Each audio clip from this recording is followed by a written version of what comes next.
ଯୋଗ ଦ୍ୱାରା ଅନେକ ଲାଭ ଅଛି, ଯେପରିକି ଶାରୀରିକ ସୁସ୍ଥତା, ମାନସିକ ଶାନ୍ତି ଏବଂ ସନ୍ତୁଳିତ ଜୀବନ ଶୈଳୀ।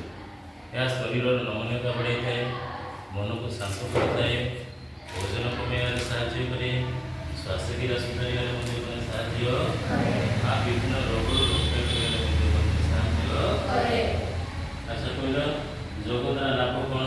ଯୋଗ ଆସନ ଶରୀରର ଅଙ୍ଗ ପ୍ରତ୍ୟଙ୍ଗ ମାଂସପେଶୀକୁ ଲମ୍ବା କରି ଶରୀର ଶକ୍ତିଶାଳୀ କରିଥାଏ। ପ୍ରାଣାୟାମ ଭଳି ଅଭ୍ୟାସ ଶ୍ୱାସକ୍ରିୟା ପ୍ରକ୍ରିୟାରେ ଉନ୍ନତ କରେ ଏବଂ ଶରୀରର ଶକ୍ତି ଓ ସାମର୍ଥ୍ୟ ବଢ଼ାଏ। ଓଜନ ନିୟନ୍ତ୍ରଣ କରେ।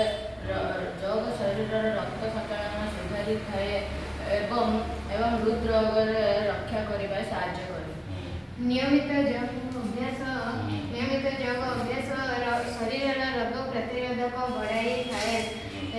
ଯୋଗ ମନକୁ ଶାନ୍ତ କରି ଏବଂ ଚାପକୁ ଚିନ୍ତାକୁ ମୁକ୍ତ କରିଥାଏ। ଏହା ମନକୁ ଏକାଗ୍ରତା ବଢ଼ାଇବାରେ ସାହାଯ୍ୟ କରେ। ଯୋଗ ମାନସିକ ଓ ଶାରୀରିକ ଶାନ୍ତି ପ୍ରଦାନ କରି ଭଲ ନିଦରେ ସାହାଯ୍ୟ କରେ।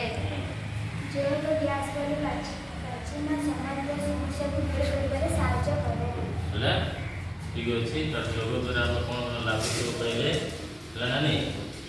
ଆଉ ବିଶ୍ୱ ଯୋଗ ଦିବସ କେମିତି ହେବା? ଜୁନ୍ 21 ହେଲା ନା?